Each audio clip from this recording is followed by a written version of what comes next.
from the entire media fraternity for having won this battle for us, sir. Take us through first, sir, what were the challenges that you faced? I also know this one very important and favorite moment of mine in this virtual hearing when the Supreme Court was going to make it 2 weeks of no coercive action against Republic TV, and you managed to make it 3 weeks. So what was your favorite moment? What were the difficult challenges in this hearing for you, and what was the most significant aspect, Mr. Rodgi, of this hearing for you? Look, the first challenge is having a petition listed during COVID in the Supreme Court. That's the biggest challenge. So I'm very grateful that the Supreme Court saw the urgency of the matter and listed it today. Otherwise, I can tell you, even an ordinary matter which may be urgent would not get listed for a couple of days because of the COVID problems. So that's the first thing. The second thing, that obviously the petition was filed in a hurry and it did not have some of the FIRs, etc. But the Supreme Court was kind enough to take it up.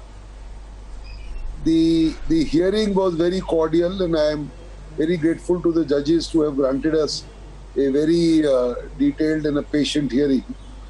Both sides were heard in detail. And as far as the result of the hearing is concerned, I personally feel that it's a victory for the media. It's not so much Arnab Goswami or Republic TV, it could be anybody else.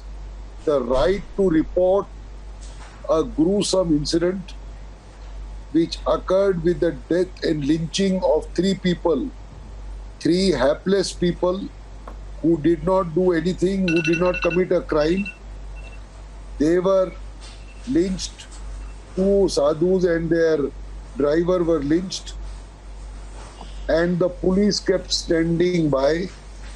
That was the nature of the debate as to why such issues are not being properly taken up by the state police and the state as a whole. All this be projected to the court. I requested the court to see the entire clip of the show, which was in excess of 40 minutes, and then come to a conclusion whether Mr. Goswami did anything wrong. Sometimes in a show, when you are drawing political comment, sometimes rhetorical questions are raised. Sometimes the tempers may also run high, but that cannot be a ground of launching coordinated, identical FIRs across the nation, and curiously by persons who are linked to the Congress party, either senior functionaries or functionaries of Youth Congress, and second only in majority of the states which are governed by the Congress, like Maharashtra, like Chhattisgarh, like Rajasthan, etc., etc. And why is it that only a handful of these functionaries have lodged a complaint by drumming up so-called righteousness? And as I indicated to the court, that it was really a complaint on behalf of the Congress chief, who they have said in so many words that she was defamed. And I can only tell you that the law is that defamation can be filed only by the person defamed, and there cannot be any other de facto complainant. So after hearing both sides, the court was kind enough to grant protection to Mr. Goswami for a period of 3 weeks. Only 1 complaint will be investigated against him and 1 complaint by him for the murderous attack which took place. Only that will be, these 2 complaints, FIRs, will be investigated. There will be protection from any other coercive steps, and all other complaints and FIRs across the nation, including those that may be filed in regard to the show which took place on 21st of April, all those have been stayed. No further action will be taken. Above all, I think it's a victory only for Article 19(1)(a) of the Constitution. The Constitution is supreme, notwithstanding who the complainant is, notwithstanding who the agreed party is, and notwithstanding which channel or which reporter it may be. That's all I have to say.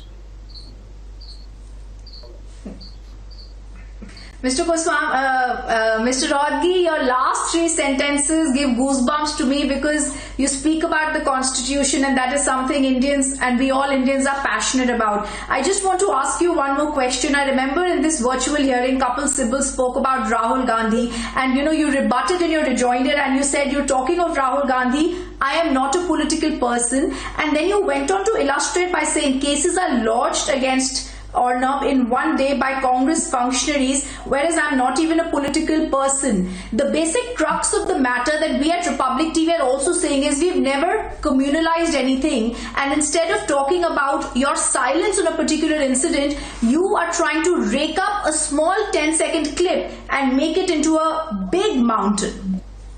See, the most curious part of this entire incident, when those three people were lynched, which I have not been able to understand so far, is that there was no inter-religion tensions. There was no minority community or majority community or a tussle between them. I don't understand how and why they were lynched. The place was peaceful. These people did nothing. The police was with them. Why and how they were lynched is not something which I have been able to understand. And the most inexplicable part is as to why the police was complicit in seeing before their eyes that three people are being lynched in broad daylight. It is this which is most inexplicable, and it is this which shows that if these kind of things happen and parties keep quiet, including their heads or chiefs, that is a bad day for our democracy. Whether a person is lynched belonging to A community or B community, the offense is dastardly and as bad as it can be. Therefore, why is the state silent? I think that was the message which was being sent by your channel. Unfortunately, sometimes rhetorical questions raise tempers, and that is what has led to filing of these FIRs by functionaries of the party. I sincerely appeal to the state government to investigate this issue which I have raised as fast and as vigorously as it can be done, so that the culprits are brought to book. I have seen that 100 or more people have been arrested. But if you arrest such a large number of people, God knows how long the investigation will be. You must hone it down, you must telescope it and put in a high team like an SIT, and with the same seriousness, the FIR lodged by Goswami in relation to the murderous attack on him and his wife should also be investigated fast, and charge sheet should be filed against the culprits. So I want to keep aside these communal issues. I don't think it's a fight between two political parties.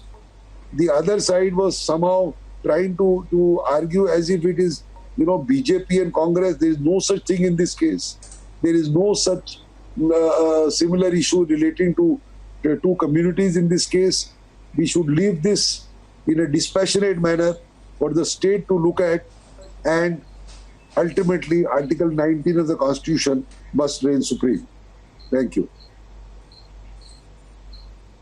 Absolutely. Mr. Rodgi, just one last question before I let you go. Just one last question. There was a very serious attack by Congress goons a few days ago on Arnab Goswami. The court has also ordered protection to his wife, him, to the Republic team. How do you look at this attack? Has the court even ordered something on this when it comes to security?